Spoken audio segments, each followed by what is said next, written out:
Mari kita bersama mendengarkan firman Tuhan. Semoga Tuhan beserta kita sekarang dan selama-lamanya.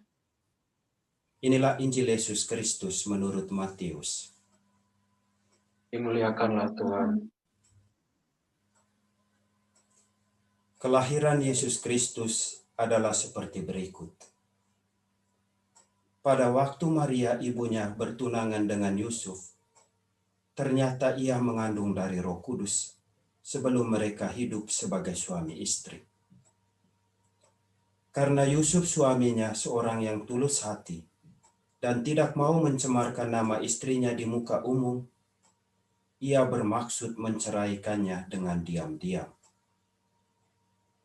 Tetapi ketika ia mempertimbangkan maksud itu, malaikat Tuhan nampak kepadanya dalam mimpi dan berkata, "Yusuf anak Daud, janganlah engkau takut mengambil Maria sebagai istrimu, sebab anak yang di dalam kandungannya adalah dari Roh Kudus.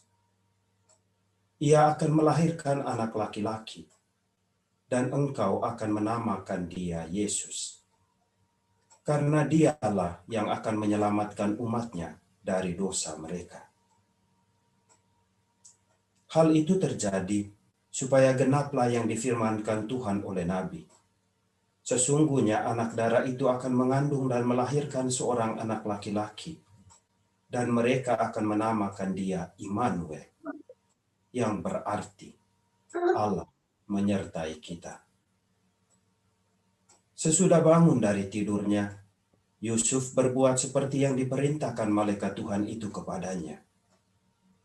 Ia mengambil Maria sebagai istrinya, tetapi tidak bersetubuh dengan dia sampai ia melahirkan anaknya laki-laki. Dan Yusuf menamakan dia Yesus. Demikianlah Injil Tuhan. Terpujilah Kristus.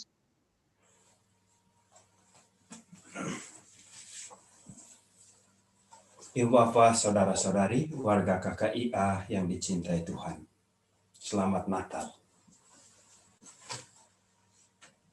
Setiap tahun, miliaran manusia di seluruh dunia merayakan Natal secara sangat meriah. Di hampir setiap sudut kota Wina misalnya, kita menyaksikan ada begitu banyak Weihnachtsmarkt dengan dekorasi Natal yang gemerlap, yang akhirnya mengharuskan kita untuk membuat program jalan-jalan Natal, Weihnachtsbummel. Hari ini di Rathaus, besok di Schönbrunn, lusa di Karlsplatz, dan seterusnya. Sampai seluruh hari-hari bulan Desember terisi dengan suasana penyambutan Natal yang meriah.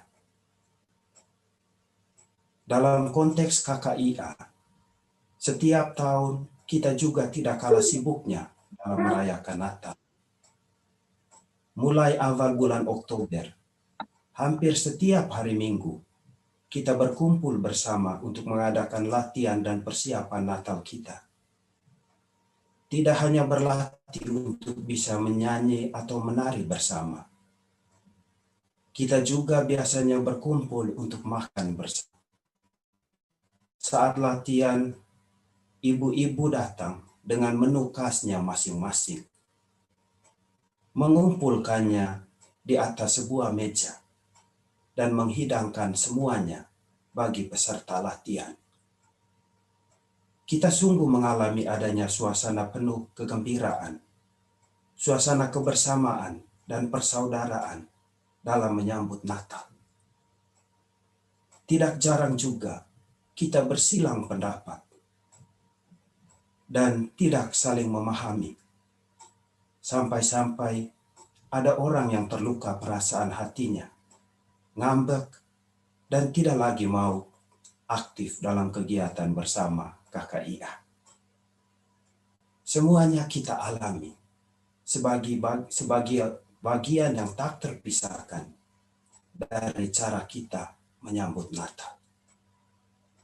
Tahun ini, semua suasana dan kebiasaan itu menjadi hanya sebuah kenangan. Tahun ini, kita merayakan Natal dalam suasana yang amat sepi.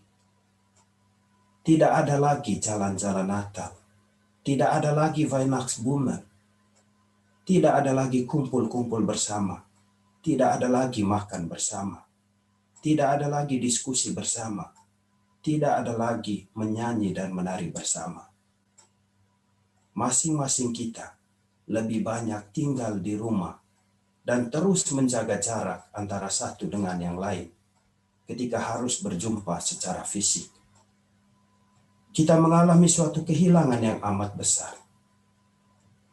Kehilangan suasana Natal, kehilangan kegembiraan dalam menyambutnya, kehilangan kesempatan untuk menyatakan cinta dan keakraban yang tulus kepada saudari-saudara seiman, kehilangan peluang untuk saling berbagi dan saling belajar dalam sebuah komunitas bersama. Kita sulit untuk menjadi tidak sedih, dan juga semakin menyadari bahwa kebersamaan dan persaudaraan dalam sebuah komunitas itu adalah sebuah momen yang sangat berharga. Sebuah rahmat yang harus dipakai dengan baik ketika kita memilikinya.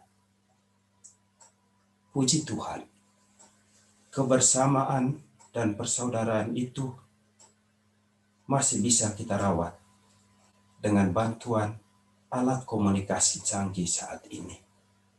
Walaupun ia tidak sepenuhnya bisa menggantikan suasana kebersamaan dan persaudaraan yang ada ketika kita bisa berkumpul dan berjumpa secara fisik. Ibu Bapa, saudara-saudari terkasih, di hadapan pengalaman kehilangan dan kesedihan itu, haruskah sukacita Natal juga hilang dari hati dan hidup kita? Haruskah kita terus meratapi situasi dan kecewa dengan dunia yang sedang dilanda wabah virus corona? Mudah-mudahan kita tidak pernah kehilangan sukacita dan tidak pernah lupa untuk bergembira di hadapan perayaan Natal tahun ini yang sepi dan kelihatannya kehilangan makna dan suasananya. Natal bukanlah sebuah kenangan akan sebuah peristiwa tanpa kesedihan dan kesulitan. Natal bukanlah sebuah kisah yang seluruhnya berisi peristiwa gembira, terang, dan mulia. Natal adalah sebuah gambaran kenyataan hidup manusia yang paling asli, yang terdiri dari kesedihan, kesulitan, kegembiraan, dan kemuliaan, yang darinya kita juga bisa belajar untuk menghadapi kesedihan, kesulitan, dan kegembiraan hidup kita pada saat ini dan pada masa yang akan datang. Kisah Natal yang ditampilkan bacaan suci hari ini dimulai dengan sebuah kesulitan besar yang dialami oleh pasangan yang sudah bertunangan, Maria dan Yusuf. Maria hamil di luar nikah. Ia mengandung seorang anak dari seorang yang tidak jelas identitasnya. Hukumannya dalam tradisi Yahudi jelas. Ia harus dilempari dengan batu karena kedapatan bersinah. Maria tidak tahu bagaimana ia harus menjelaskan keadaannya kepada Yusuf tunangannya. Ia tidak yakin bahwa Yusuf akan mempercayai ceritanya kalau ia berkata bahwa ia mengandung dari Roh Kudus. Cerita bahwa seorang perempuan mengandung dari Roh Kudus sama bohongnya dengan alasan seorang siswa sekolah dasar yang tidak mengerjakan PR-nya, lalu berkata kepada gurunya, "Buku PR saya dimakan anjing di rumah saya." Maria mengalami sebuah kesulitan besar dan siap menanggung malu dan juga hukuman dari masyarakat Yahudi. Yusuf tunangannya tidak mau Maria dipermalukan di depan umum. Ia tidak menuntutnya di pengadilan adat masyarakat Yahudi. Ia mencari jalan kompromistis dan ingin menceraikan Maria secara diam-diam.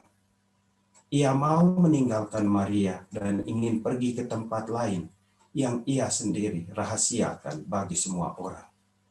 Maksudnya, agar Maria tetap dianggap mengandung bayi darinya dan tidak akan dijatuhi hukuman dirajam karena suaminya sudah jelas, yakni Yusuf yang tidak diketahui lagi di mana keberadaannya. Sebuah alternatif solusi yang sangat jenial untuk keluar dari kesulitan yang ada. Namun ketika Yusuf mempertimbangkan alternatif solusi itu, malaikat Tuhan hadir dalam mimpinya. Yusuf anak Daud, janganlah engkau takut mengambil Maria sebagai istrimu, sebab anak yang di dalam kandungannya berasal dari Roh Kudus. Tepat pada saat Maria dan Yusuf tidak tahu lagi harus berbuat apa dalam menghadapi kesulitan hidup mereka, Tuhan hadir dan datang sebagai Immanuel, Allah beserta kita. Ia datang dalam diri seorang bayi bernama Yesus, Allah penyelamat. Tepat ketika Maria dan Yusuf merasa sedih bahwa hubungan pertunangan mereka akan segera berakhir. Ketika komunikasi dan kontak antara mereka menjadi sangat terbatas dan hanya diisi silang pendapat dan ketidaksepahaman. Ketika mereka tidak lagi bertindak sesuai dengan kebiasaan dan adat istiadat yang mereka wariskan dari kebudayaan dan tradisi Yahudi. Tepat ketika Maria kehilangan kata-kata untuk menjelaskan apa yang terjadi pada dirinya, dan ketika Yusuf tidak berani mengambil Maria sebagai istri, walaupun ia tahu bahwa Maria sedang mengandung seorang anak yang bukan berasal darinya.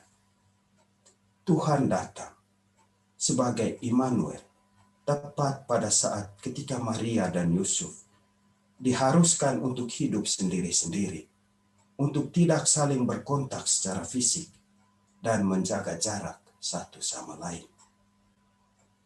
Natal tahun ini lebih banyak kita rayakan sendiri-sendiri di tengah keluarga inti kita masing-masing.